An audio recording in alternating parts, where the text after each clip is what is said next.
and we have parts. Now, in the last parts you would have seen, we would have finished doing some of the brakes on the front. However, we were in a bit of trouble because we couldn't deal with this situation that's going on here.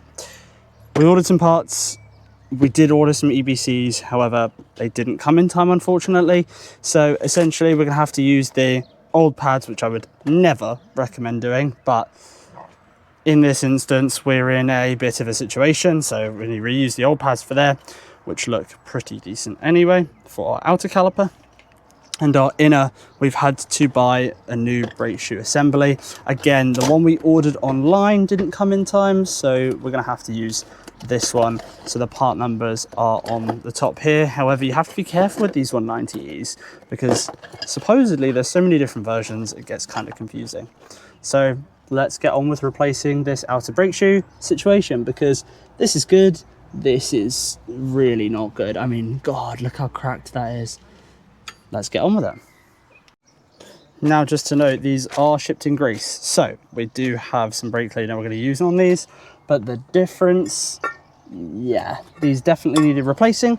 I'm also going to get some copper slip ready so that we are all good to go to get this all back together nicely. So what I like to do for these assemblies when taking them apart is I will take this assembly apart and lay it down on the floor exactly how it came. So then I know exactly where to put all of our new springs, bolts, pads, and everything along those lines. Now, one of our locking pins is already out. However, I'm going to start by removing this one. So I should just be able to rather push in or twist, and then it should release off of this here. I can feel it getting kind of loose, but you just have to sort of wiggle and feel around until this disconnects, and then we'll be able to take off some more of the assembly and rebuild it. Said on the ground first, like I'm already doing here.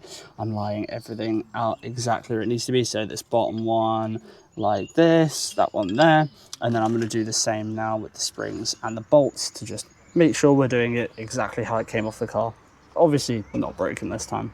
And after lots of prying and twisting, which this goes into here and round one of these loops here in the back, the spring has seen better days, but at least we've got some replacements anyway.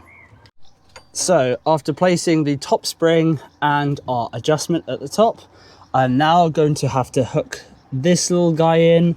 I've placed the points of the pads where they should be. Obviously this will then further be aligned onto there when we are done, and then all I'm doing is getting this spring nice and tight, just using screwdrivers to lever it on. You can also make things easier for yourself by lowering the pressure on the spring rate as well, so I definitely suggest doing that before, you know, really struggling for hours. So what I decided to do instead was attach these both springs loose, not have the bottom bit connected to our little rocker piston system, and then pry this open and then slide in our adjustment cog. I did it this way because I found it the easiest, by just prying them open and then adjusting as we went. Sorry I didn't film it. It's a bit tricky of a process to film with everything sort of in the way. As long as you've got it lined up like this, and then on the back end lining up these two pieces here, and then our locking pieces in there. Now all we need to do is get these little fiddly spring things, which are the point of failure last time, in through here, through the back end, and then in and twisted, and then fingers crossed we should be able to then get these on, adjust them accordingly, and hopefully we'll be all smooth sailing from there.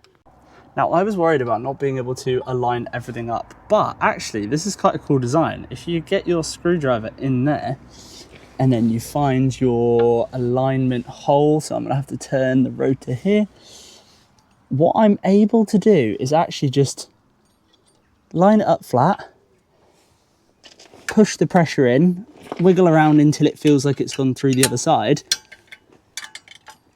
and then just twist the entire screwdriver, which is actually so much easier than some of the other designs for these that you see on other cars. So, no, I'm actually quite impressed with this system. It's just trying to line things up now, which is the difficult part. So now I've just wiggled it on, you can put your screwdriver through just to make sure everything is aligned. And then don't forget on both bits to copper slip all on here, because you don't want any grease from the factory being on there. So we're going to go inside of all of that through these holes, and then all over as well. You can see the transport grease coming off, and spiders' houses. So you can see all of it come off. And then now, kill the spider. And now we should be able to essentially just, oh, let's not mix those parts. Get our bolts on, which, that's not that one. Is that a caliper bolt they've given us? Sorry, these are caliper bolts. But then we've got the little stars that go through here that we need to replace, which we have, I think, from the old ones we're going to reuse. So we're going to get that on. They should be in here somewhere. Aha, there we go. One of these little guys. We're going to get that in and make it nice, tight and secure. Like that, and then we'll do that with our tools in a moment. So now we have our nice and crusty spider infested brake caliper for the rear. So essentially there is quite a tight tolerance between where the caliper goes on and the pads. Essentially this is a pin lock pad system. So these are pre-greased on the back. Your pads essentially go, well, I think they're supposed to go in from the bottom. I think they can on some models go in through the top, but essentially we gotta just wiggle that in, wiggle that in, wiggle it in. It's a bit of a tight one. There we go. And line up these dowel holes. We grab our other side, which is also crusty and dusty. And we line that one, well, exactly the same up to those little dowel hole things. Now it's important that you make sure you grease all of these pieces and use lots of brake cleaner at the end to get rid of any that you've got in the wrong places. It's super duper key. And then I think I forgot about the locking pins here. You have these little locking pins here, which essentially go over the top here and here. They hook round one side and then you push them down and hook them over the other side, which is a little bit of a tricky task, if I do say. So you have to make sure that you get them in. So you would have seen this earlier in some of the video clips. So I'm gonna first get these little guide pins in, which go through these sections here. As you can see, one there. And then we should be able to line our little shrouds over afterwards. So you might need to get like a little hammer or something to knock these in, because they are quite a snug fit. And then the same with this side, just getting it through, giving it a little twist, because they do have like little directions that they like to go into these little pinholes. And then as you'll see, this is where we can secure